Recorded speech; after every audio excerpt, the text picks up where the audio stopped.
के माननीय कुलपति महोदय, माननीय कुलसचिव महोदय को पुष्पगुच्छ और फल के साथ आदरणीय स्वामी जी का स्वागत।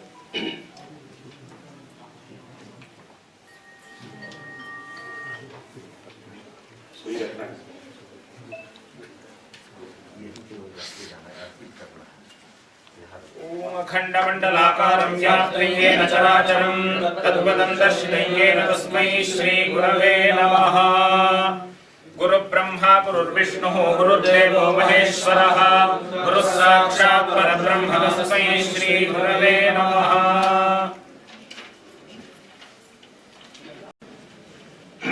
लक्ष्मणो दक्षिणे यस्य वामे तु जनकात्मजा पुरतो मारुतिर्यस्य तं वन्दे रघुनन्दनम्। हरलीलावताराय शङ्कराय वरोजसे कैवल्यकलनाकल्पतरवे गुरवे नमः।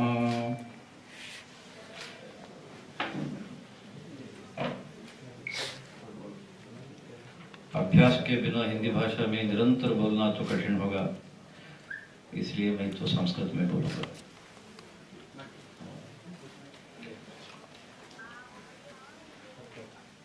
अद्य मम भाषणस्य विषयः अद्वैत प्रबोधनम् इति किमपि फलके दृष्टमिदानीम्। आज मेरे भाषण का विषय है अद्वैत प्रबोधन, जैसा कि आप देख रहे हैं फ्लेक्स पर।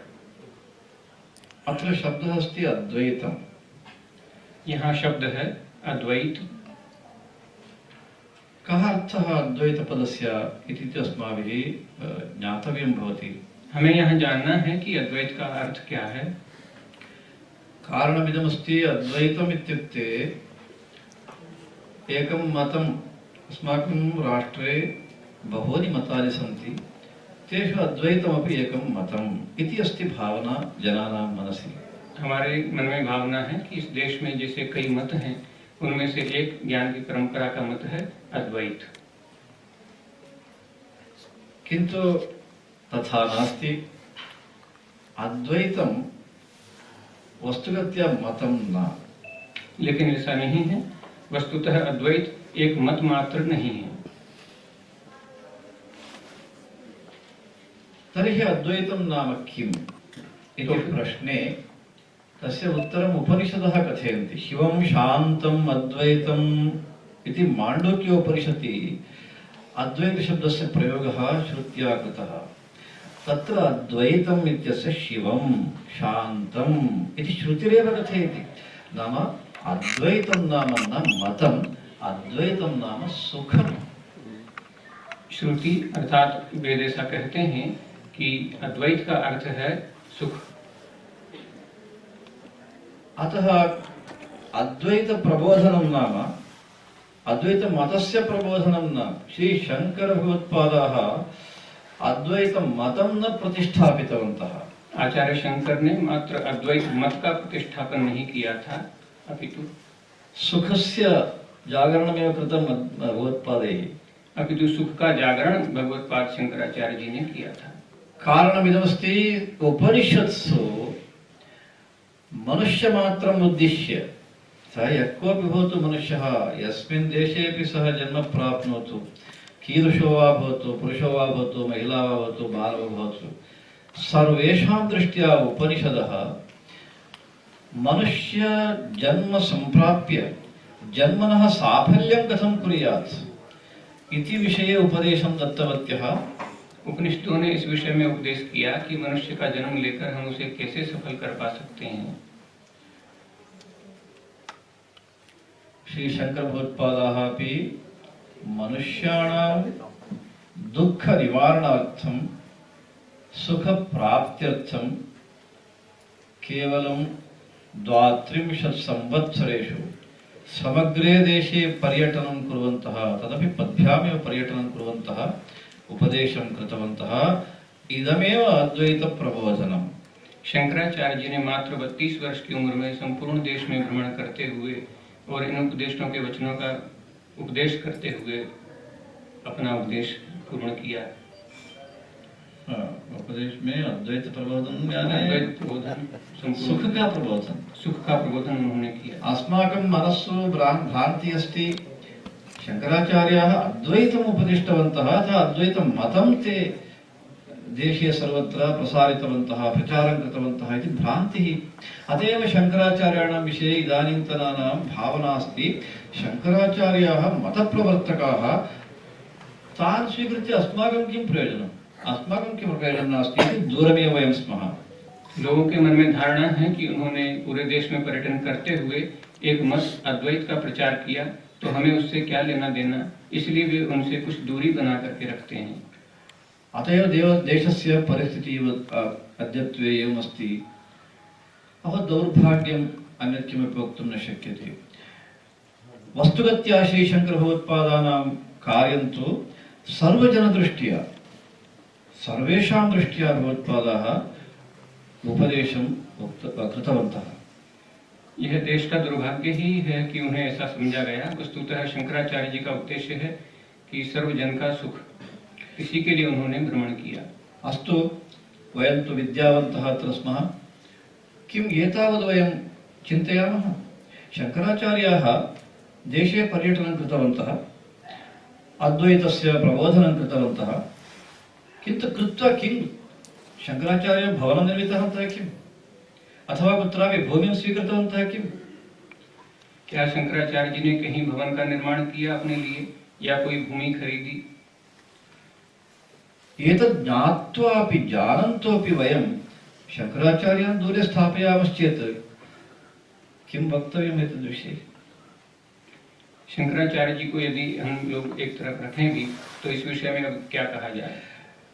केवलम् एतावन्न, शंकराचार्याः किम् उपदिष्टवन्तः इति ज्ञातुमपि अस्माकं तु सहना नास्ति। शंकराचार्य जी ने इस विषय में क्या कहा, यह जानने के लिए हम लोगों को प्रयास करना चाहिए।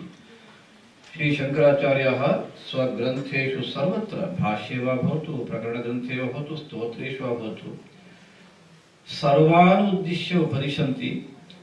अये भवान् मनुष्य जन्म प्राप्तवान्, अन्येषु जन्मसु अयम् अवकाशः न भवति, हो भाग्यं भवान् मनुष्यः इति तु। अतः मनुष्य जन्मनः सार्थक्यं भवान् प्राप्नोतु। उन्होंने चाहे प्रकरण ग्रंथ हो, चाहे शास्त्रीय ग्रंथ हो, चाहे स्तोत्र काव्य हो, उन सब में एक भावना दिखाई पड़ती है कि यदि आपने मनुष्य जन्म लिया है तो इसे सफल करना चाहिए। सार्थक्यं नाम किं? पुनः प्रश्न उठता है कि सार्थकता का यहाँ क्या आशय है। अहम् उदाहरणम् उक्त्वा तस्य अर्थस्य विवरणं वक्तुमिच्छामि। यस्मिन् अपि क्षेत्रे भवतु, उदाहरणार्थं वयं अत्र विद्याक्षेत्रे स्मः। विद्याक्षेत्रे वयं सार्थक्यम् एवं वदामः, कश्चित् छात्रः यदि 100 अंकान् प्राप्नोति तदा तु वयं वदामः सः विद्यार्थी सार्थकः, तस्य जन्म सार्थकम् अभवत्, विद्यार्थीजीवनं सफलम् अभवत् इति वयं वदामः। कारणं किम्? अस्माकं लक्ष्यं 100 अंकाः, विषयेषु 100 अंकाः लक्ष्यं। सः लक्ष्यं महता परिश्रमेण प्राप्तवान् इति कारणतः तस्य जन्म सार्थकम् अभवत् इति वयं वदामः। अस्य अर्थः कः? लक्ष्यं यदि वयं प्राप्नुमः तदा तु सः सार्थकं प्राप्नोति, सार्थक्यं प्राप्नोति इति खलु अस्य अर्थः। हम लोग विद्या से जुड़े हुए हैं, अतः मैं उदाहरण भी विद्या के क्षेत्र से ही देना चाहूंगा। जैसे एक विद्यार्थी यदि परीक्षा में 100 में से 100 अंक प्राप्त करता है तो माना जाता है कि वह सार्थक हुआ, इसका विद्यार्थीपना सार्थक हुआ। एवमेव मनुष्य जन्मनः लक्ष्यं किम्? दुःखस्य दूरीकरणं, सुखस्य प्राप्तिः। यदि कश्चित् मनुष्यः मनुष्य जन्म संप्राप्य दुःखस्य परिपूर्णं निवारणं कुर्यात्, सुखं परिपूर्णरूपेण प्राप्नुयात्, तदा जन्म सार्थकमिति वक्तुं शक्यते। इसी तरह से मनुष्य के देखा जाए तो उसके मनुष्यता की सार्थकता किसमें है? तो उसका लक्ष्य है कि दुखों का निवारण और सुखों की प्राप्ति, यही एक जीवन का लक्ष्य है।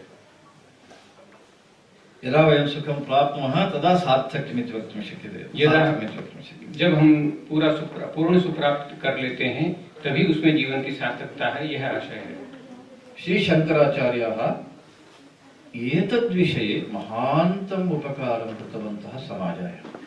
श्री शंकराचार्य जी ने इस विषय में समाज का महान उपकार किया है। सुखं कस्य नावश्यकं? बालस्य, युवकस्य, अथवा मध्यमवयस्कस्य अथवा वृद्धस्य इति कुत्रापि भेदः अस्ति किम्? सुखप्राप्तिविषये कुत्रापि भेदः नास्ति। गच्छतु नाम दुःखदूरीकरणविषये भेदः अस्ति किम्? सर्वे प्राणिनः अपि तदेव इच्छन्ति, मनुष्याः अपि इच्छन्ति, प्राणिनः अपि इच्छन्ति। अतः एतद्विषये भेदभावः नास्ति, भिन्नः भावः कस्यापि नास्ति, सर्वेषाम् इदमेव लक्ष्यम्। अतः श्री शंकराचार्याः एतान् सर्वान् उद्दिश्य उपदेशं कृतवन्तः इति तु शंकराचार्याणां वैशिष्ट्यम्। सुख प्राप्ति के विषय में कहाँ भेद है? बच्चे को, किशोर को, बूढ़े को, सबको सुख चाहिए। इसी तरह से दुख निवारण के विषय में कहाँ भेद है? बच्चे को, बूढ़े को, किशोर को, प्राणियों तक को भी दुख का निवारण चाहिए। शंकराचार्य जी ने इसी विषय में प्रयास किया, उन्होंने सबके सुख के लिए सोचा। अस्माकं युवकानां मनसि किमस्ति? हमारे युवकों के मन में क्या है? श्री शंकराचार्याः तत्त्वशास्त्रम् उक्तवन्तः, उपदेशं कृतवन्तः। अतः अस्माकं किं तर्हि तत्त्वशास्त्रं समीचीनं, तत्त्वशास्त्र उपदेशेन किम् उद्देशः कः? केवलं सुखप्राप्तिः, सुखप्राप्तिविषये यदि तत्त्वशास्त्रम् उच्यते तद् मास्तु इति कथनं किम्? शंकराचार्य जी के विषय में युवकों का कहना है कि उन्होंने तो केवल तत्वशास्त्र का उपदेश दिया है, इससे हमें क्या लेना देना? अरे यदि तत्वशास्त्र का उपदेश दिया है, उसमें कहा है कि सुख की प्राप्ति कैसे हो, तब यह तो आवश्यक ही है जानना। अस्तु, अंगीकुर्मः। तत्त्वशास्त्रं विना, पुनरेकवारं कथयामि, तत्त्वशास्त्रं विना किं केनापि उपायेन वयं पूर्णं सुखं प्राप्तुं शक्नुमः? कोऽपि मार्गः अस्ति? भवन्तः वदन्ति किम्? क्या तत्वशास्त्र के बिना हम पूर्ण सुख प्राप्त कर सकते हैं? क्या आप इसका कोई उपाय बता सकते हैं? क्या कोई रास्ता है इसका? भवताम् अवकाशः इदानीम्। आपके पास समय है, आप बताइए क्या है कोई रास्ता कि बिना तत्वशास्त्र ज्ञान के हम सुख प्राप्त कर सकें? पूर्ण सुखं, पूर्ण सुख सुखं की तु प्राप्ति। लड्डुखादनेन भवति। सुख तो लड्डू खाने से भी हो जाएगा, पूर्ण सुख की बात है। किं धनप्राप्त्या भवति, अथवा सुवर्णप्राप्त्या भवति, अथवा भूमिप्राप्त्या भवति, अथवा केनापि उपायेन भवतु नाम केनापि उपायेन भवति चेत् महान् सन्तोषः कुत्रापि नास्ति। किन्तु यदि तत्त्वशास्त्रस्य अवगमनं वयं कुर्मः तदा तु अवश्यं सर्वस्यापि पूर्णं सुखं भवत्येव। क्या धन से, क्या भूमि प्राप्ति से, क्या अधिकार प्राप्ति से ये सब हो सकता है पूर्ण सुख की प्राप्ति? कभी नहीं हो सकती। यह हो सकती है तो केवल तत्व ज्ञान से। यथा प्रातरारभ्य रात्रिपर्यन्तं वयं महान्तं परिश्रमं भिन्नभिन्नक्षेत्रेषु वयं कुर्मः। कारणं किं? सुखप्राप्तिनिमित्तं। किं परिपूर्णसुखं वयं प्राप्नुमः? नैव। वयं सर्वे जानीमः। पुनः तद्विषये अहं विवरणं वक्तुं नेच्छामि। किन्तु रात्रौ यदा निद्रां गच्छामः सर्वेषाम् अनुभवः कः? प्रातःकालतः रात्रिपर्यन्तं भिन्नभिन्नक्षेत्रेषु भिन्नानि कार्याणि कृत्वापि अस्माभिः केनापि पूर्णं सुखं न अनुभूयते। किन्तु यदा निद्रां कुर्मः सर्वे वयं केवलं सुखम् अनुभवामः, केवलं सुखम्। हम लोग सुबह से लेकर शाम तक अथक परिश्रम करते हैं, लेकिन क्या उससे हमें पूर्ण सुख की प्राप्ति होती है? लेकिन जब हम विश्राम करते हैं, रात्रि में पूर्ण निद्रा में रहते हैं, तो हमें यह महसूस होता है कि हमें पूर्ण सुख की प्राप्ति हुई है। इत्यस्य कोऽर्थः? इसका क्या मतलब है?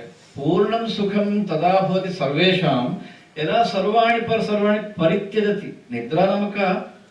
इन्द्रियाणां कार्यस्य त्यागः खलु। यदा इन्द्रियाणि विश्रान्तिं गच्छन्ति, मनः अपि विश्रान्तिं गच्छति, बुद्धिः, अहङ्कारः सर्वं विश्रान्तिं गच्छन्ति, तदा पूर्णं सुखं, सदा केवलम् आनन्दः सर्वे वयम् अनुभवामः। इदमेव तत्त्वम्।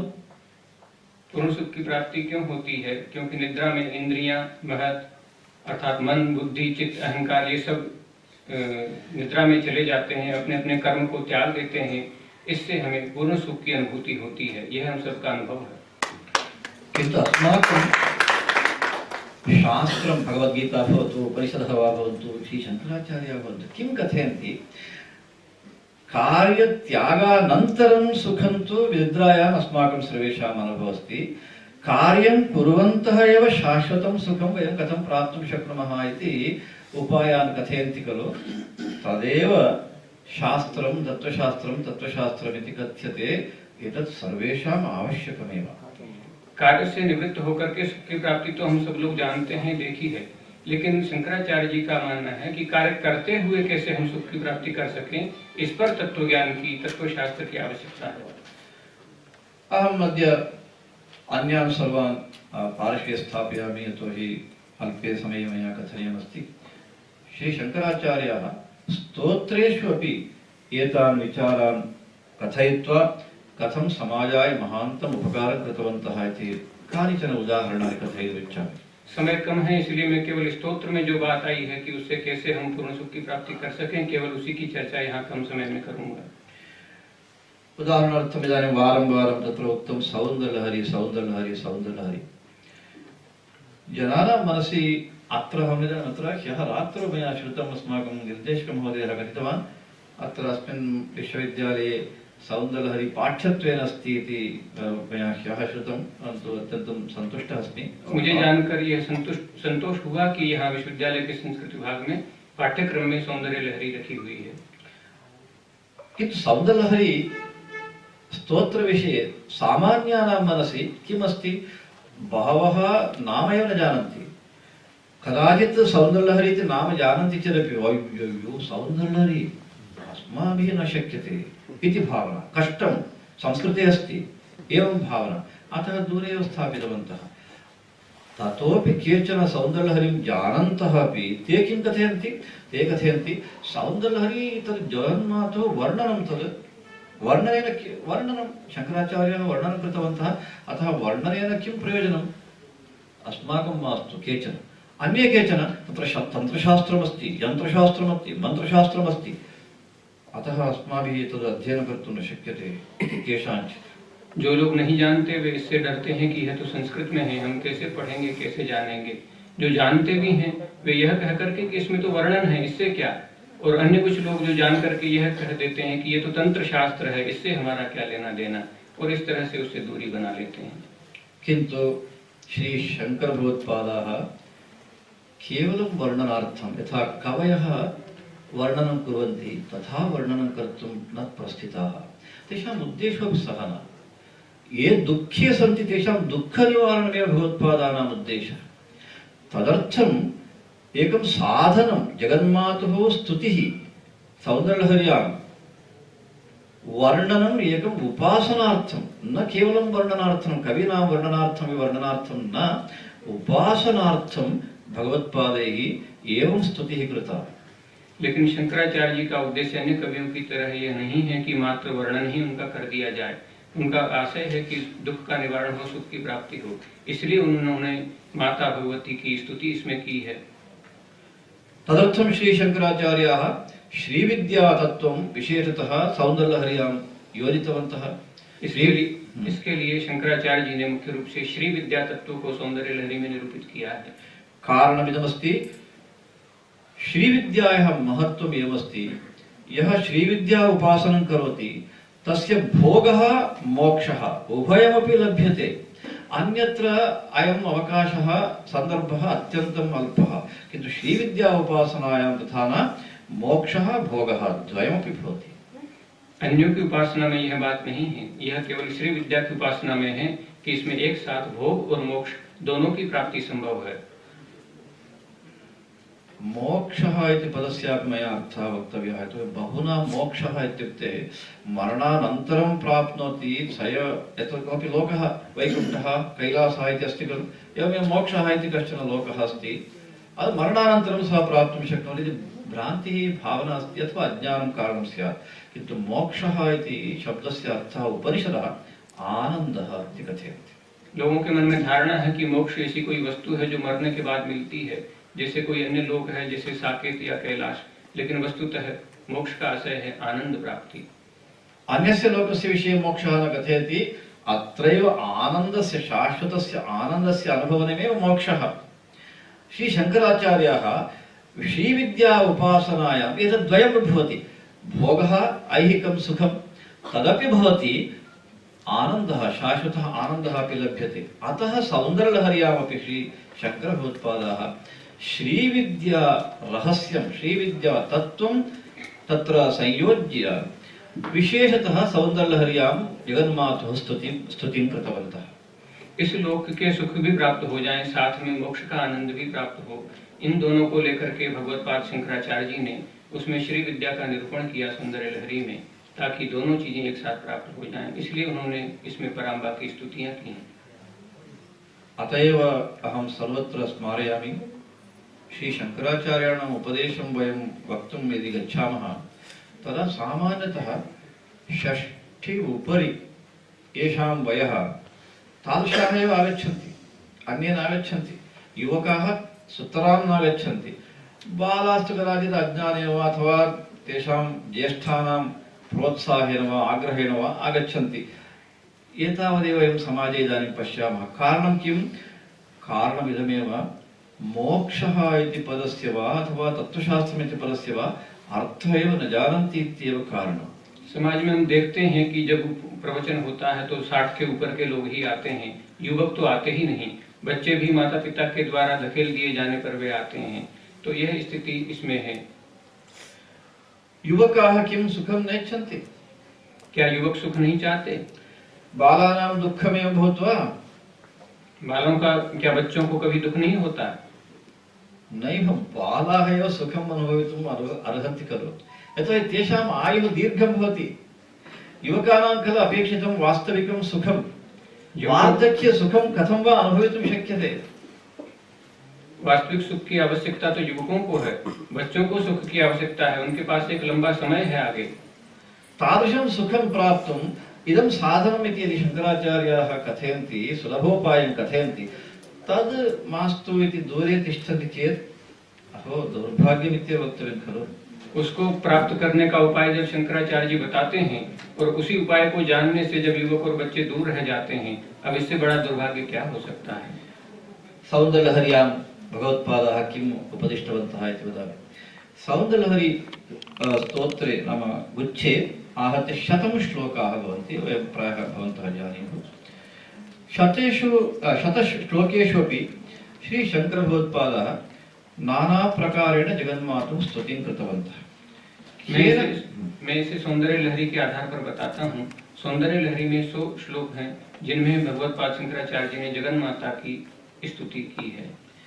इयं स्तुतिः सामान्या स्तुतिः न, अत्यंत आधुनिक विज्ञानम् इति वयं यद् वदामः, मॉडर्न साइंस इति आङ्ग्लभाषया कथयामः खलु। प्रति श्लोकं वयं विचारं कुर्मः चेत् आधुनिकं विज्ञानम् अत्यन्तम् अत्र संयुक्तमस्ति। यह केवल मात्र स्तुति नहीं है, इसमें अगर आधुनिक दृष्टि से देखें तो मॉडर्न साइंस भी इसमें देखा जा सकता है। कारणमिदमस्ति श्रीचक्रं श्रीविद्या। इदानीं सर्वाणि एतानि नामानि प्रायः भवन्तः श्रुतवन्तः स्युः। आप लोगों ने सुने होंगे श्री विद्या या श्री चक्र इन नामों को। श्रीचक्रं नाम द्विधा अस्ति। एकं तु बाह्यचक्रं नाम स्फटिकं वा अथवा रजतस्य वा अथवा स्वर्णस्य वा श्रीचक्रं भवति। एक श्री चक्र जो हम लोग सामने देखते हैं वह चांदी का बना हुआ या स्फटिक का बना हुआ होता है, और दूसरा है अस्माकं शरीरमेव श्रीचक्र। हमारा यह शरीर ही श्री चक्र है वस्तुतः। शास्त्रम् इदं कथयति तत्तु केवलं बाह्यम्, अस्माकं शरीरमेव श्रीचक्रम्। शास्त्र में जो बताया गया है वह हम बाह्य रूप में देखते हैं, वस्तुतः तो हमारा शरीर ही श्री चक्र है। अस्मिन् शरीर नाम श्रीचक्रे यत् चेतनं भवति सा एव राजराजेश्वरी त्रिपुर सुंदरी। हमारे शरीर में जो चेतन तत्व है वही वस्तुतः राजराजेश्वरी त्रिपुर सुंदरी जी हैं। येनम् अंशं श्री शंकराचार्याः प्रति श्लोकं कथयन्ति। अतः मया उक्तं मॉडर्न साइंस अत्र अत्यन्तं संलग्नमस्ति। यह सब शंकराचार्य जी ने इस सौंदर्य लहरी में निरूपित किया है, इसलिए तो मैंने कहा कि आधुनिक साइंस भी उसमें निरूपित है। अतः सौन्दर्यलहरी स्तोत्र पारायणेन अनुसंधानेन किं भवति, अस्माकमेव शरीरस्य समग्रं चिन्तनं, कणकणस्यापि प्रति कणस्यापि चिन्तनं भवति।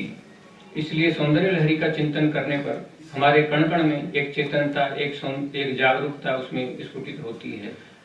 अतएव एतत् सर्वेषाम् आवश्यकम् इति अहं कथयामि। यह सब सभी लोगों के लिए जरूरी है, इसीलिए मैं इसे यहाँ पर कह रहा हूँ। एतस्य सर्वस्यापि कथनस्य तात्पर्यम् इदमस्ति श्री शङ्करभगवत्पादानां सः यः पारायणं करोति सः स्वकष्टानि दूरीकरोतु सुखं प्राप्नोतु इत्येव। यहाँ आशय केवल इतना है कि शंकराचार्य जी की सौंदर्य लहरी का पारायण करके हम लोग सुखों को प्राप्त करें, दूरों को दूर करें, बस इतना ही। अनन्तरम् इदानीं मया कथितं भोगः मोक्षः द्वयमपि भवति श्रीविद्या उपासनेन। सा विद्या अत्र उपयुक्ता इति कारणतः सौन्दर्यलहरी पारायणेनापि द्वयमपि भवति। श्री विद्या, जैसा कि मैंने बताया, इससे भोग और मोक्ष दोनों मिल जाते हैं और इसके जानने के लिए सौंदर्य लहरी एक उपाय है, इसलिए तो मैं यह कह रहा हूँ। बेंगलुरु नगरे एका माता महिला सा तु मास्टर् डिग्री प्राप्तवती गणितशास्त्रे, अध्यापिका अपि आसीत्। तस्याः पत्युः डायबिटीस् आगतं, मधुमेहरोगः। बेंगलुरु में एक महिला थी, एमएससी प्राप्त थी, उस शिक्षिका, उसके पति को डायबिटीज मधुमेह रोग हो गया था। तस्य शुश्रूषा कुर्वती अनन्तरम् एतस्यै कैंसर आगतम्। वह उसकी सेवा कर ही रही थी कि उसको स्वयं को ही कैंसर हो गया। सा तु उद्योगं परित्यक्तवती, एकत्र पत्युः शुश्रूषा करणीया, अनन्तरं स्वयं कैंसर रोग पीडिता इति कारणतः उद्योगं परित्यज्य स्वशुश्रूषा पत्युः शुश्रूषा द्वयमपि द्रष्टव्यमापतितम्। इसलिए उसने अपनी नौकरी छोड़ दी, क्योंकि उसे एक तरफ पति की सेवा करनी थी तो दूसरी तरफ वह स्वयं कैंसर से पीड़ित थी, इसलिए अपना भी ध्यान रखना था। शुश्रूषां वैद्याः कृतवन्तः, किन्तु कैंसर रोग विषये भवन्तः जानन्ति, मया कथनीयं नास्ति, किन्तु तस्याः मनसि महती भीतिः आसीत्। अद्य वा श्वः वा प्राणः गच्छत्येव, नास्ति संशयः इति सा निर्णयं कृतवती आसीत्। उसने डॉक्टर से बहुत इलाज करवाया, लेकिन जैसा कि आप जानते हैं कि कैंसर बहुत खतरनाक होता है। उसे लगा कि आज या कल कब मर जाएं, इसलिए उसने अंत में एक निर्णय किया। किंतु तस्याः जीवने किं जातमित्यहं वक्तुम् अत्यन्तं सन्तोषम् अनुभवामि। उसके जीवन में फिर क्या घटा वह बताते हुए मुझे बहुत संतोष होता है। सा सौन्दर्यलहरी पारायणम् आरब्धवती। सौन्दर्यलहरी पारायणेन इदानीं तस्याः कैंसर नास्ति। सा इदानीम् अत्यन्तं सन्तोषेण कार्यं कुर्वती अस्ति। न केवलं तावत्, सा यत्र यत्र गच्छति सर्वत्र सर्वान् वदति, पश्यतु अहम् इदानीं जीवति इत्यत्र सौन्दर्यलहरी पारायणं कारणम्। अतः भवन्तः अपि सौन्दर्यलहरीं पठन्तु। अहं कैंसर पीडिता आसम्, इदानीं कैंसर सर्वं नष्टमस्ति, अहं तु आनन्देन अस्मि इति वारं वारं कथयति। इदानीं कार्यकर्तृरूपेण कार्यं कुर्वती अस्ति बेंगलुरु महानगरे। उसने सौंदर्य लहरी का पाठ आरंभ किया और इससे धीरे धीरे उसका कैंसर दूर हो गया। अब वह सब और जा करके यह कहती है कि देखिए, मैंने सौंदर्य लहरी का पाठ किया तो मेरा यह दुख दूर हो गया, कैंसर मुक्त में हो गई। देखिए मैं सामने हूँ, इसलिए आप लोग भी सौंदर्य लहरी का पाठ कीजिए। मंगळूरु नगरस्य नाम प्रायः भवन्तः श्रुतवन्तः स्युः। कर्णाटके अन्यदेकं तत्र समुद्रतीरे भवति मंगळूरु नगरं। तत्प्रदेशे एका महिला, तस्याः बैक पेन, पृष्ठवेदना अत्यन्तं तीव्र आसीत्। सा एव उक्तवती, बहु शुश्रूषां कृतवती, किन्तु शमनं नाभवत्।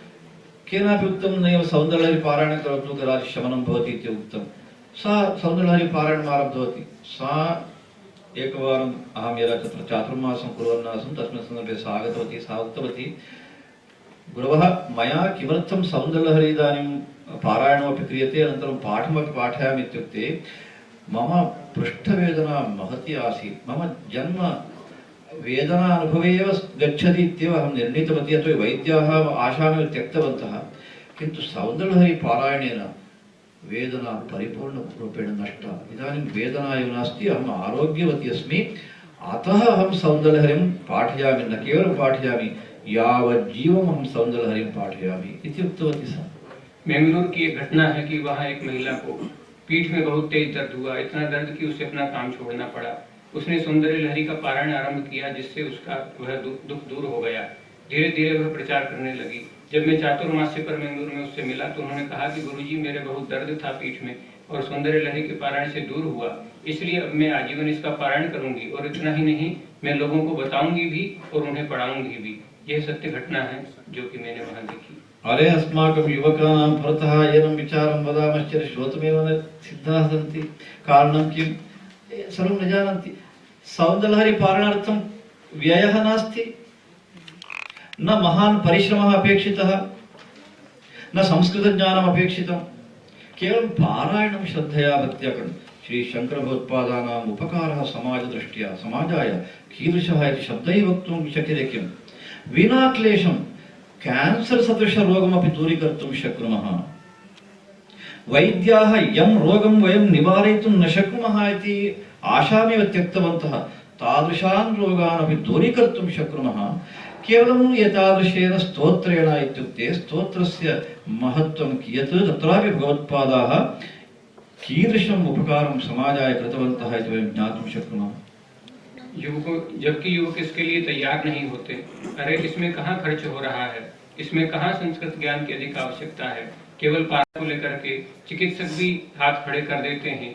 उसका निवारण इस पारण से किया जा सकता है, तब इसका पारण तो कर ही लेना चाहिए। अस्माकं वेदांत भारती संस्थायाम् एकः ट्रस्टी अस्ति, चार्टर्ड अकौण्टेण्ट् अस्ति सः। तस्य बाल्ये अध्ययनकाले तस्य पिता सोपि चार्टर्ड अकौण्टेण्ट् आसीत्। सः भवानपि चार्टर्ड अकौण्टेण्ट् भवतु, भवानपि चार्टर्ड अकौण्टेण्ट् भवतु इति वारं वारम् आग्रहं कुर्वन् आसीत्। किन्तु अस्य चार्टर्ड अकौण्टेण्ट् अध्ययने आसक्तिरेव नासीत्। अतः तत्र महान् सम्भ्रमः मनसि। किन्तु अत्र गत्वा कश्चन ज्योतिष्कः एतस्य जातकं सर्वं दृष्ट्वा कथितवान्, अरे चिन्ता मास्तु, भवान् एकं कार्यं करोतु, दक्षिणामूर्ति अष्टकं प्रतिनित्यं पारायणं करोतु, अहं विलिख्य ददामि, भवानपि अवश्यम् उत्तमः चार्टर्ड अकौण्टेण्ट् भवति, चिन्ता नास्ति, पितुः अपेक्षाया अस्ति, तद् पूरयितुं शक्नोति इति दक्षिणामूर्ति अष्टकं श्लोकं विलिख्य एतस्य हत्या दत्तवान्। अयं दक्षिणामूर्ति अष्टकं पठितवान्। दक्षिणामूर्ति अष्टक पठनेन यस्य चार्टर्ड अकौण्टेण्ट् अध्ययनमेव मास्तु इति मनसि आसीत्, सः प्रथमश्रेण्यां प्रथमस्थानं सम्प्राप्य चार्टर्ड अकौण्टेण्ट् प्रथमवारमेव समापितवान्। स एव स्वयं कथयति, शङ्कराचार्येण स्तोत्रस्य महिमा इदानीमेव मया ज्ञातम्। हमारे यहाँ विश्व भारती संस्था में एक चार्टर्ड अकाउंटेंट थे। वो चाहते थे कि उनका लड़का भी चार्टर्ड अकाउंट बने, लेकिन उस लड़के की उसमें इच्छा नहीं थी। तब वह परेशान होकर के आचार्य के पास गए। उन्होंने बताया कि आप ऐसा करिए, इनको दक्षिणामूर्ति अष्टक का पाठ करवाइए। जब वह दक्षिणामूर्ति अष्टक का पाठ करने लगा तो कुछ दिन में ही उसकी मति, जो कि बिल्कुल नहीं थी सीए करने में, वह सीए करने लगा। और इतना ही नहीं, वह प्रथम श्रेणी में पास हुआ। देखिए कितना बड़ा उपकार शंकराचार्य जी ने हमारे लिए किया है। कर्नाटके तथा अन्यत्रापि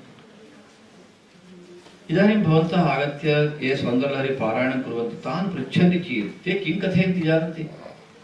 ते कथयन्ति सौन्दर्यलहरी पारायणं भवान् किमर्थं करोति अथवा भवती किमर्थं करोति इति पृष्टे सति तेषाम् उत्तरम् एकमेव, मनसः तृप्तिः मया प्राप्ता तदर्थम् अहं करोमि, मनसः शान्तिः प्राप्यते तदर्थम् अहं सौन्दर्यलहरी पारायणं करोमि।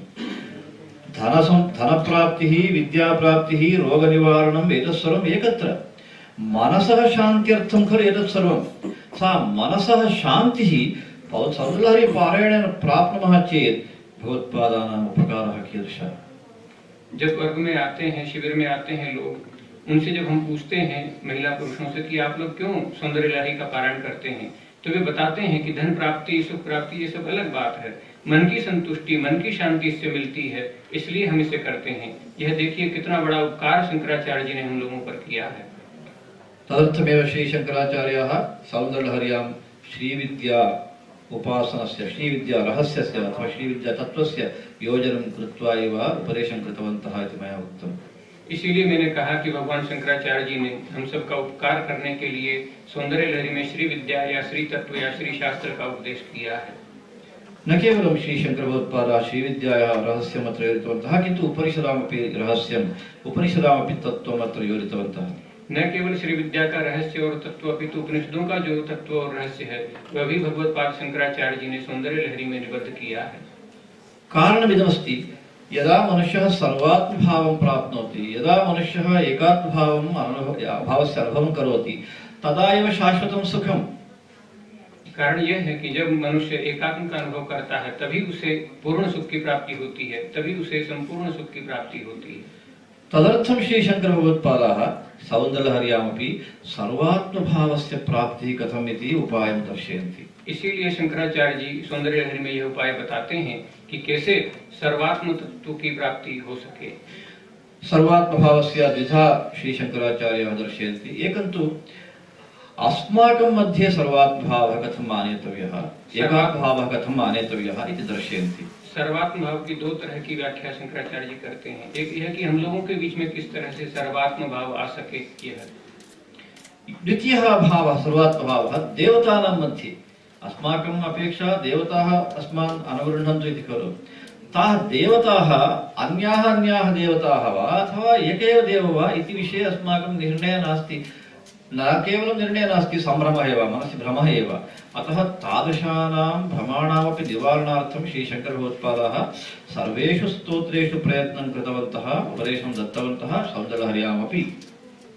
तो दूसरा यह है कि किस तरह से देवों के साथ सर्वात्म भाव की स्थापना हो सके। इसी को लेकर के शंकराचार्य जी ने न केवल सौंदर्य लहरी स्तोत्र में अपितु अन्य स्तोत्रों में भी इस भाव को अभिव्यक्त किया है।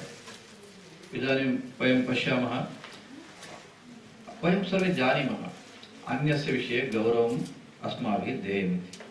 हम लोग जानते हैं कि हमें दूसरों को महत्व देना चाहिए या उसका गौरव जानना चाहिए। अन्यस्य द्वेषः न करणीयः इत्यपि च वयं जानीमः। दूसरों के साथ द्वेष भी नहीं करना चाहिए, यह भी हम लोग जानते ही हैं। क्रोधः अस्माकमेव हानिं जनयति इति वयं जानीमः। क्रोध हमारी हानि करता है, हमें नुकसान पहुंचाता है, यह भी हम जानते ही हैं। अथापि किं त्यक्तुं शक्नुमः? क्या हम क्रोध को त्याग सकते हैं? तर्हि किं प्रयोजनं? ज्ञानेन किं प्रयोजनं? तो फिर ज्ञान से क्या प्रयोजन है? कोपस्यापि त्यागं कर्तुं न शक्नुमः, द्वेषभावमपि त्यागं कर्तुं न शक्नुमः। जानीमः, हानिः इति जानीमः, किन्तु त्यक्तुं न शक्नुमः। क्रोध से और द्वेष से हम लोगों की हानि होती है, ये हम भली भांति जानते हैं, लेकिन फिर भी हम उसे छोड़ नहीं पाते। किन्तु श्री शंकर भगवत्पादाः क्रोधं दूरीकर्तुं, द्वेषभावं दूरीकर्तुं अथवा अस्माकं जीवने अस्माकमेव हानिं ये जनयन्ति गुणाः, तान् सर्वान् निवारयितुम् अत्यन्तं सुलभोपायं स्तोत्रद्वारा अस्माकम् उपदेशं कृतवन्तः। इसीलिए भगवत्पाद शंकराचार्य जी ने क्रोध को दूर करने के लिए, द्वेष को दूर करने के लिए, अथवा यह कहें कि जो तत्व हमें हानि पहुंचाते हैं उनको दूर करने के लिए यह स्तोत्र प्रदान करके हमारा उपकार किया है। कथं? भगवत्पादाः कथयन्ति, राजराजेश्वरी त्रिपुरसुन्दरी नाम का? राजराजेश्वरी त्रिपुरसुन्दरी नाम अस्माकं शरीरे वर्तमानं चैतन्यं, तदेव चैतन्यं भवतां सर्वेषां हृदये। राजराजेश्वरी त्रिपुर सुंदरी का अर्थ क्या है? वह जो हमारे अंदर आत्मा के रूप में है और वही जो सब में है। भवतां शरीरं भिन्नं स्यात्, मदपेक्षया उत्कृष्टं शरीरं भवतां स्यात्, मदपेक्षया भवतां बुद्धिः अधिका स्यात्, अथवा भवताम् अपेक्षया मम समीपे धनम् अधिकं स्यात्। एतत् सर्वं भेदभावः भावः यदस्ति, भावेषु भिन्नः सर्वत्र यद् दृश्यते तत्सर्वं बाह्यः तत्र विचारः, किन्तु सर्वस्यापि अन्तः सर्वेषां हृदये चेतनं तु एकमेव, तत्र नास्ति सन्देहः। हम लोगों के पद में, धन में, अधिकार में या रंग रूप में भेद हो सकता है, लेकिन हम लोगों के अंदर जो एक तत्व है जिसे प्राण तत्व कहते हैं, वह तो सब में एक ही है, उसमें कोई भेद नहीं है। तदेव चेतनं यदा राजराजेश्वरी इति भवति, अरे भवतां हृदयेपि सा एव राजराजेश्वरी अस्ति, मम हृदयेपि सा एव राजराजेश्वरी अस्ति यदा भवति, अहम् अवश्यं यथा देवता विग्रहस्य वयं गौरवं यच्छामः, कारणं किं? तत्र रामः अस्ति अथवा कृष्णः अस्ति अथवा अन्य देवः अस्ति खलु, तत्र अस्माकं श्रद्धा। विग्रहं नाम शरीरस्य संस्कृते अन्यत् पदं विग्रहः इति, शरीरमेव। अत्र अस्य शरीरस्य अन्तः विद्यमाना देवता राजराजेश्वरी सर्वेषाम् इति चेत् तदा गौरवं भवति खलु। तदा कथं द्वेषभावः भवति अथवा रागः भवति अथवा असूया भवितुमर्हति? गौरवमेव तिष्ठति। दूसरों के शरीर में जो राजराजेश्वरी त्रिपुर सुंदरी है वही मेरे शरीर में है, और मेरे शरीर में जो राजराजेश्वरी त्रिपुर सुंदरी है वही अन्यों के शरीर में है। यह भेद नहीं है। जब हमारे अंदर के तत्व में भेद नहीं है तो हम एक दूसरे का सम्मान करेंगे, क्योंकि जिस तरह से मूर्ति में हम देखते हैं कि यह राम की मूर्ति है या कृष्ण की मूर्ति है, तो उसी को देख करके हम उनके प्रति गौरव का भाव रखते हैं, सम्मान का भाव रखते हैं। इसी तरह से जब हम अपने परस्पर के बीच में जानेंगे कि हम दोनों के अंदर का तत्व एक ही है, बराबर है, तब हम परस्पर एक दूसरे का गौरव करेंगे, सम्मान करेंगे। येन वंशं भगवत्पादा सौन्दर्यलहर्यां कथयन्ति स्वदेहोद्भूताभिः गृणिभिरणिमाद्याभिरभितो निषेव्ये नित्ये त्वाम् अहमिति सदा भावयति यः किमाश्चर्यं तस्य त्रिनयन समृद्धिं त्रिनयतो महासंवर्ताग्निः विरजयति नीराजन विधिम् इति स्तोत्रे भगवत्पादाः कथयन्ति सर्वत्र सा राजराजेश्वरी एव अस्तीति भावयन् सा राजराजेश्वरी अहमेव इति यः चिन्तयति सः मृत्युञ्जयः भवति, मरणस्य भयं सः दूरं तस्य मरणभयं दूरं गच्छति इति कथयन्ति अत्र स्तोत्रे। सौंदर्य लहरी स्तोत्र में इस श्लोक में शंकराचार्य जी कहते हैं कि जो राजराजेश्वरी है वही मेरे अंदर है, और जब वह व्यक्ति इसको जान लेता है तो वह मृत्यु के दुख से मुक्त हो जाता है। इस तरह की बात शंकराचार्य जी इस श्लोक में कहते हैं। एतस्य अनुसंधानं कृत्वा अनुभवं यः प्राप्नोति सः मृत्युं निवारयति। इसका अनुसंधान करके, इसको जान करके जो लोग इसका तत्व जान लेते हैं वे मृत्यु से दूर हो जाते हैं। मरण भयात् रक्षणं कः नेच्छति? सर्वे इच्छन्ति। मृत्यु के भय से रक्षा कौन नहीं चाहता, हर व्यक्ति चाहता है। तादृशस्य मरणभयस्य निवारणं तु शंकराचार्याः कथयन्ति, किन्तु शंकराचार्याणः मतप्रचारकाः इति चिन्तयन्तः वयं शंकराचार्यं दूरे स्थापयामः। शंकराचार्य जी तो मृत्यु के भय से दूर रखने का उपाय बताते हैं, लेकिन प्रचारित यह हो गया कि वे तो किसी मत का प्रचार कर रहे हैं। श्री शंकराचार्याः देवतासु एकात्मभावं कथं वदन्ति इति अहं सौन्दर्यलहरी उदाहरणमेव कथयामि। 97तमः श्लोकः। सौंदर्य लहरी में किस तरह से वे देवों के साथ एकात्म भाव की बात करते हैं, यह 79th श्लोक में सौंदर्य लहरी में आया है। 97 गिरामाहुर्देवीं द्रुहिण गृहिणीमागमविदो इति आरम्भः भवति। शंकराचार्य कथयन्ति, अम्ब वेदज्ञाः भवत्याः विषये कथयन्ति हे सरस्वती इति कथयन्ति, महालक्ष्मी इति कथयन्ति, अद्रितनया इति कथयन्ति, एवं भिन्नानि नामानि उपयुज्य भवत्याः विषये कथयन्ति वेदज्ञाः। शंकराचार्य जी कहते हैं कि हे देवी, वेदज्ञ जो लोग हैं वे भी आपको कहीं लक्ष्मी, कहीं सरस्वती और कहीं दुर्गा के रूप में आपको जानते हैं। किंतु भवत्याः स्वरूपं तुरीया कापि त्वं दुरधिगमनिसीम महिमा। भवत्याः स्वरूपं एतत् सर्वम् अतिरिच्य तुरीय स्वरूपम् आनंद स्वरूपं तदेव भवत्याः स्वरूपम् इति स्पष्टरूपेण श्री शंकराचार्याः देवतानां नामानि केवलं भिन्नानि, किन्तु देवः एकः एव, एको देवः सर्वभूतेषु गूढः इति उपनिषत् कथयति। तमंशं सौन्दर्यलहरी स्तोत्रे भगवत्पादाः कथयन्ति। लेकिन हे देवी, आप इन दुर्गा, लक्ष्मी और सरस्वती से अतिरिक्त जो चौथा तत्व है वह आप हैं। इस तरह से तुरीय अवस्था वाली अर्थात चौथी अवस्था वाली आप हैं। एवं द्विधापि एकात्मभावः, एकन्तु अस्माकं मध्ये एकात्मभावः, अपरन्तु देवतानां मध्ये एको देवः इति भावः।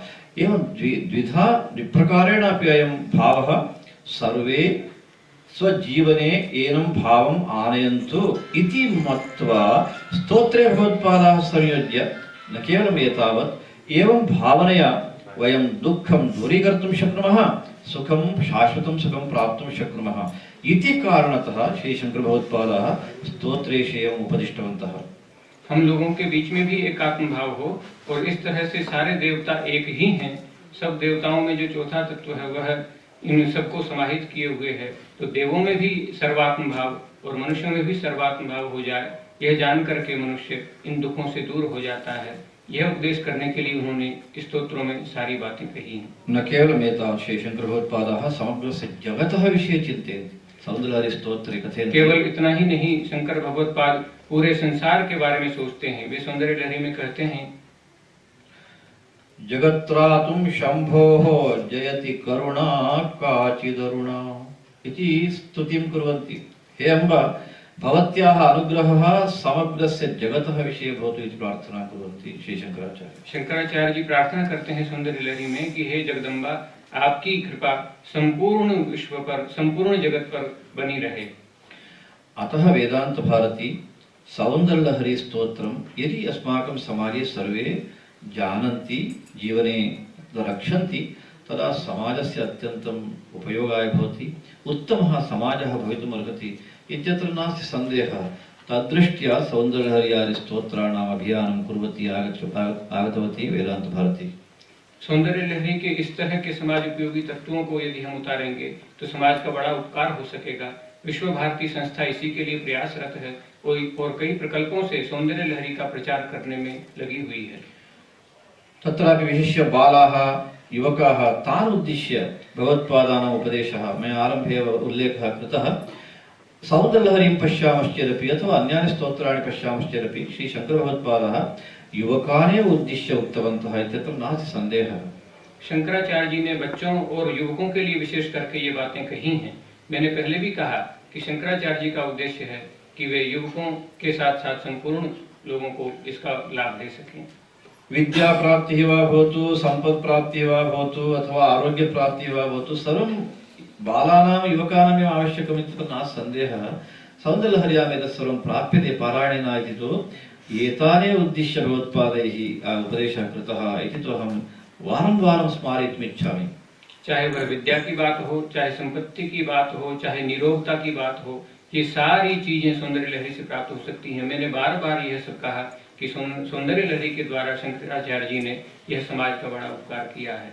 अतः वेदांत भारती धार्मिक विचारान् प्रस्तोतुम् अथवा समाजाय ज्ञापयितुं न प्रस्थितवती वेदांत भारती, अथवा मतप्रचारार्थं वेदांत भारती न प्रस्थितवती, अपि तु सर्वेषां सुखाय दुःख दूरीकरणाय ये उपायाः भगवत्पादैः दर्शिताः तान् स्मारयितुं केवलं वेदांत भारती प्रवृत्ता।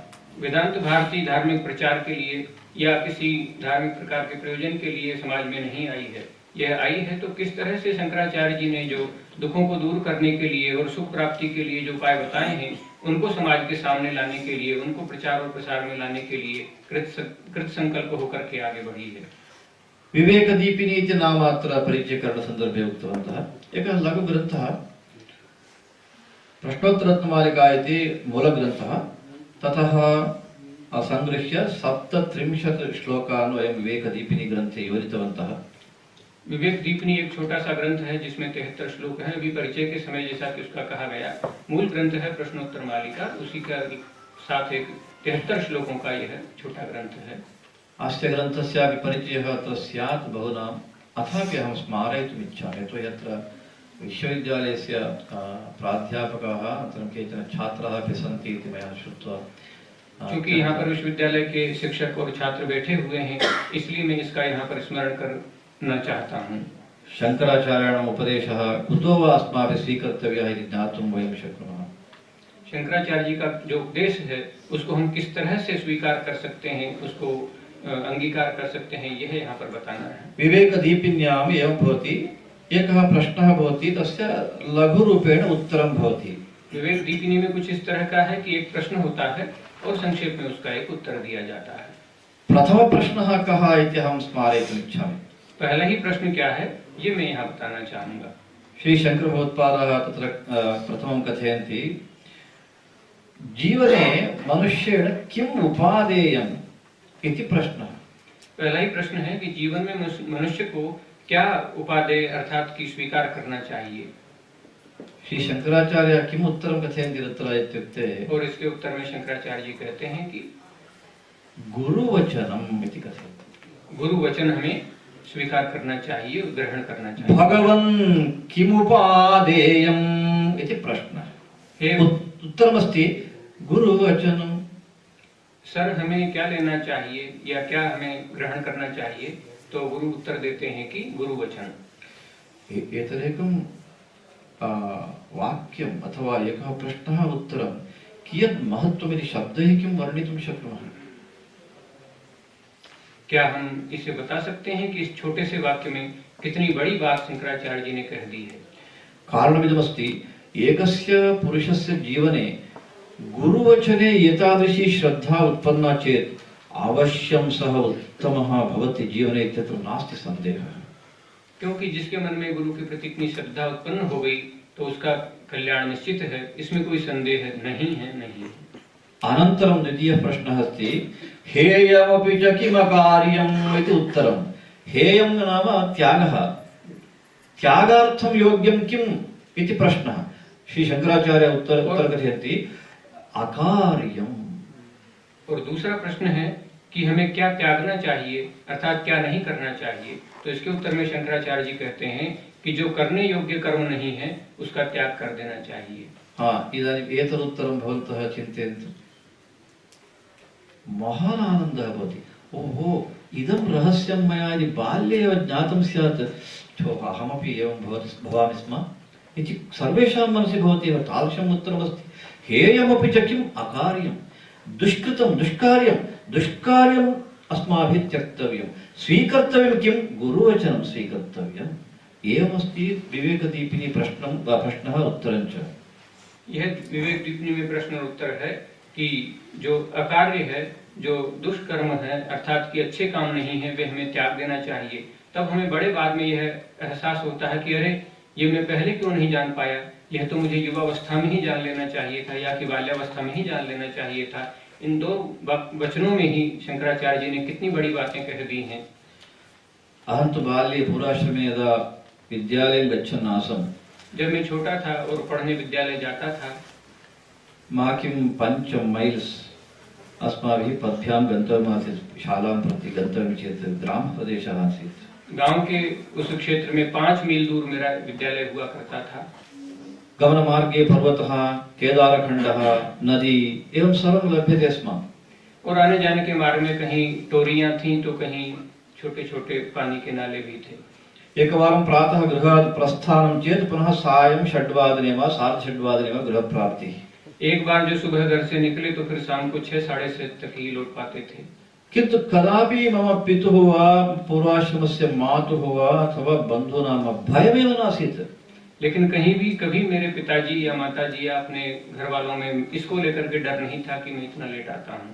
किन्तु इदानीं कथमस्ति मातापितॄणां परिस्थितिः, बालं प्रेषयन्ति तदपि कार्यानेन बालस्य प्रेषणम् अयमेव गत्वा शालां प्रति बालं तत्र प्रापय्य सः गृहम् आगच्छति, पुनः आनेतुं पुनः सः गच्छति, आनयति।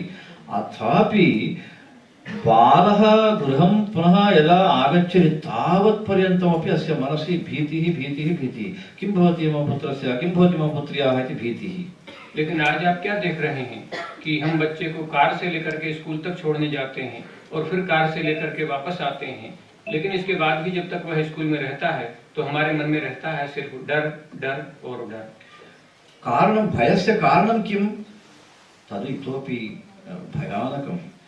मातापितरः वदन्ति अस्माकं दर्शनार्थम् आगच्छन्ति, दर्शनार्थं यदा आगच्छन्ति नमस्कुर्वन्ति, नमस्कारानन्तरम् अस्माभिः आशीर्वादः दीयते, तदा ते उच्यते स्वामिन् मम तु एका प्रार्थना अस्ति इति कथयन्ति। अस्तु कथयतु प्रार्थना इत्युक्ते तेषां प्रार्थना का? ते वदन्ति स्वामिन् मम पुत्रः अत्यन्तं समीचीनः, सम्यक् अध्ययनं करोति, कोऽपि क्लेशः नास्ति, न्यूनता नास्ति, सर्वं सम्यक् अस्ति, किन्तु तस्य फ्रेंड सर्कल सम्यक् नास्ति।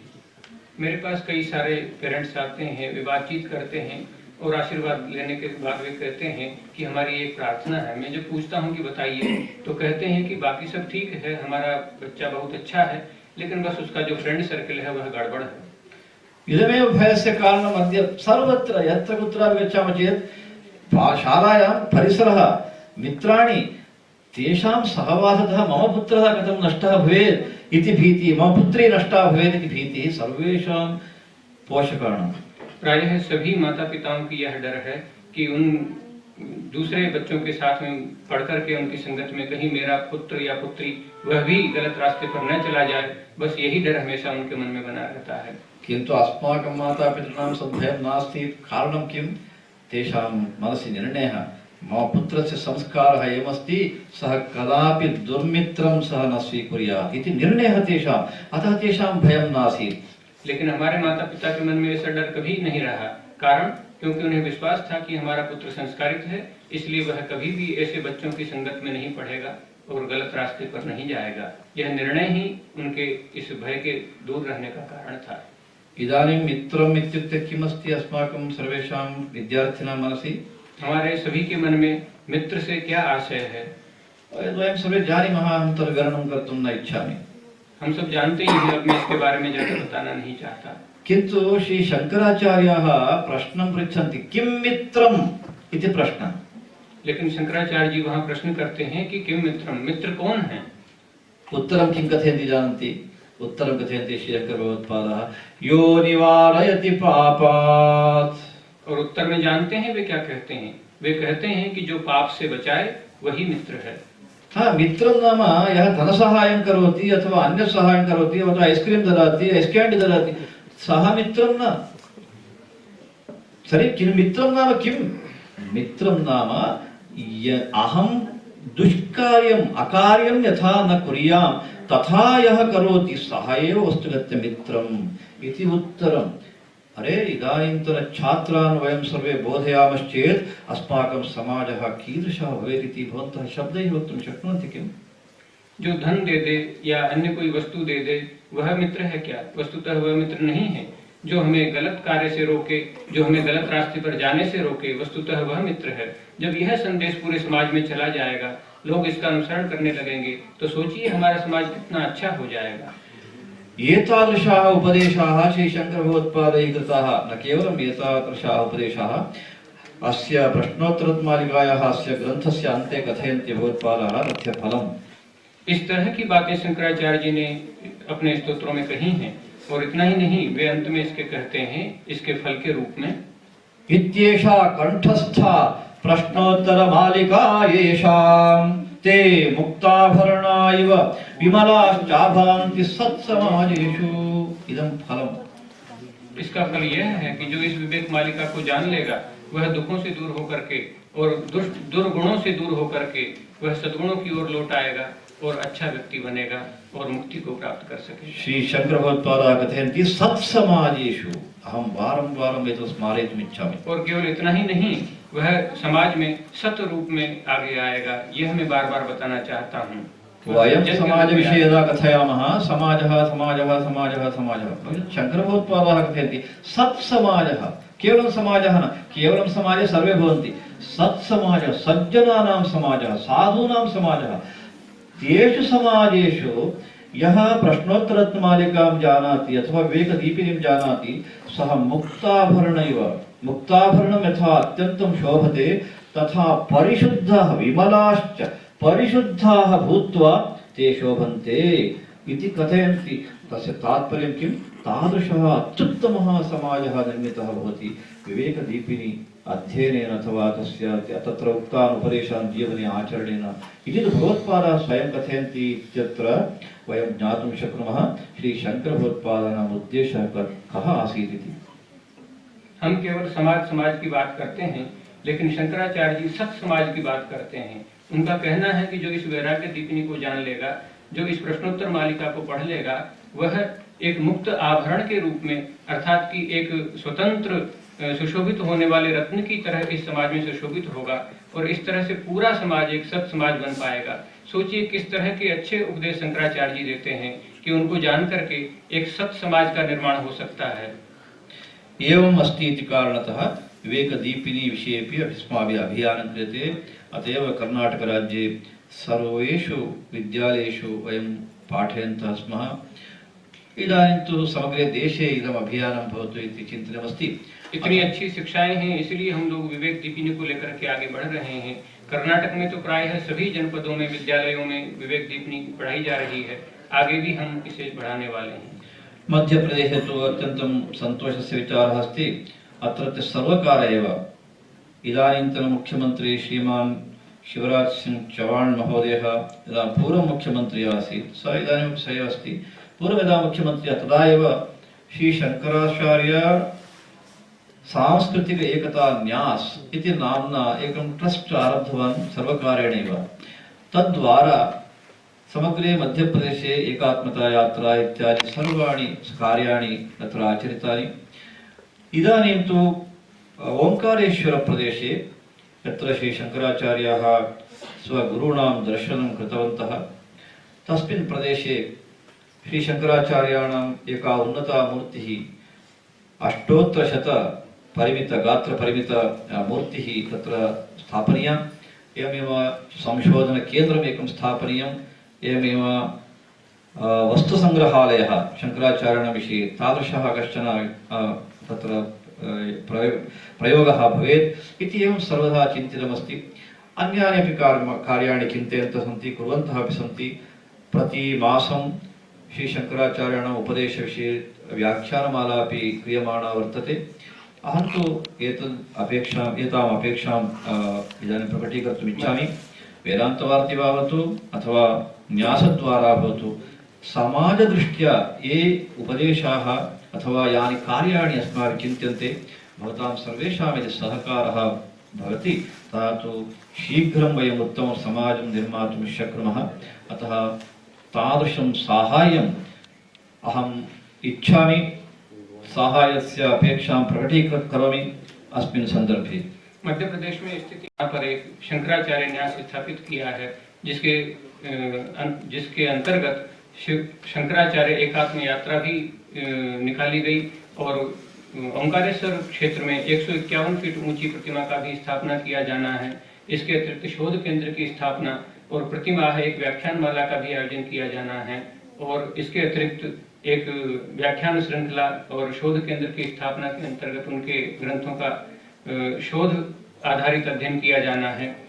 हमारी यह विश्व भारती संस्था है, यह इसी को लेकर के आगे बढ़ रही है। चाहे वह सरकार करे, चाहे विश्व भारती करे, कोई भी करे, लेकिन शंकराचार्य जी के मत का प्रसार होना चाहिए। मैं यहाँ पर यही आशा रखता हूँ कि मुझे यहाँ से भी सहाय्य प्राप्त होगा, इस दृष्टि से कि विवेक दीपिनी या शंकराचार्य जी के जो उपदेश हैं उनके बारे में आप लोग भी प्रेरित होंगे। अयोध्यायां वयम् इदानीं चिन्तयन्तः स्मः। एतेन उद्देशेन प्रपञ्चस्य एकं केन्द्रं भवतु अयोध्यायाम्। एतादृशस्य सर्वात्मभावस्य प्रसारणार्थम् अध्ययनार्थं संशोधनार्थम् इति चिन्तयन्तः इदानीम् एकं संशोधनकेन्द्रम् आरब्धुं वयम् इष्टवन्तः। तस्य श्री शंकराचार्य वाङ्मय सेवा परिषत् इति ट्रस्ट् द्वारा तत् कार्यं भवति। एवमेव ध्यानमन्दिरमपि तत्र भवति। तद्दृष्ट्या समग्रे देशे एकं बृहत् अभियानम् अग्रे भविष्यति। तद्विषये पुनः विवरणादिकम् अग्रे वयं यच्छामः। तत्रापि भवतां सर्वेषां साहाय्यम् अपेक्षितम्। अयोध्या में भी एक दिव्य मंदिर और इसके अतिरिक्त एक शोध केंद्र और वहां पर शंकराचार्य जी का एक ध्यान मंदिर भी स्थापित किया जाना है। इसके लिए भी मैं आप सबकी सहायता अपेक्षित रखता हूँ। प्रायः वर्षद्वयतः पूर्वमिति अहं चिन्तयामि। अत्रैव हरिसिंहगौर विश्वविद्यालये दिनत्रयात्मकम् एकं सम्मेलनं वेदान्तविषये गोष्ठी अत्र आयोजिता आसीत्। अतः अस्मिन् विद्यालये अपि एतादृश कार्यक्रमाः एतादृशाः आयोज्यन्ते इति तु महते सन्तोषाय। मुझे ध्यान आ रहा है कि इस विश्वविद्यालय में भी विगत 2 वर्ष पूर्व एक शोध संगोष्ठी का आयोजन अद्वैत वेदांत पर किया गया, तो यह एक बहुत ही संतोष की बात है। इससे लगता है कि विश्वविद्यालय भी इस कार्य में संलग्न रहा है।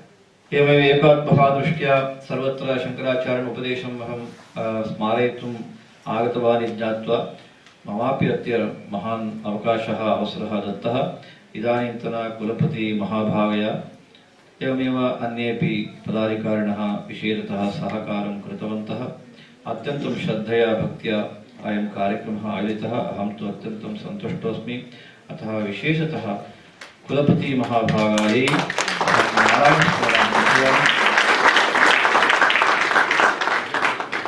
अभी जब मैं यहाँ आया हूँ तो इस विश्वविद्यालय की माननीय कुलपति के द्वारा और अन्य सरकारी कर्मचारियों के द्वारा जो व्यवस्थाएं की गई हैं उससे मैं बहुत ही संतुष्ट हुआ हूँ और मैं इनके प्रति अपनी शुभकामना भी करता हूँ। यदि अहं बहिः वासं कृत्वा अत्र उपन्यासं कृत्वा गच्छामि चेत् सः एकः विषयः। उपन्यासार्थम् अवकाशः दत्तः इति।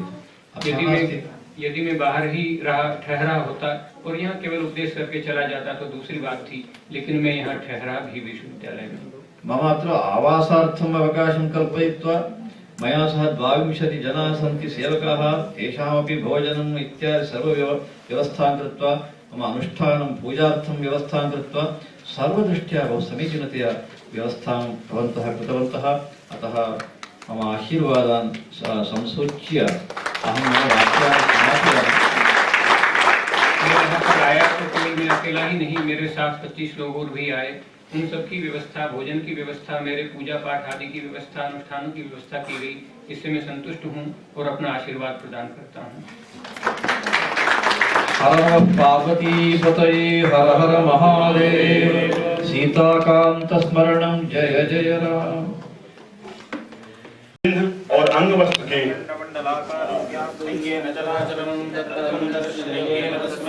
कुलंग शासक महोदय आदरणीय प्रोफेसर गिरीश महोदय सर,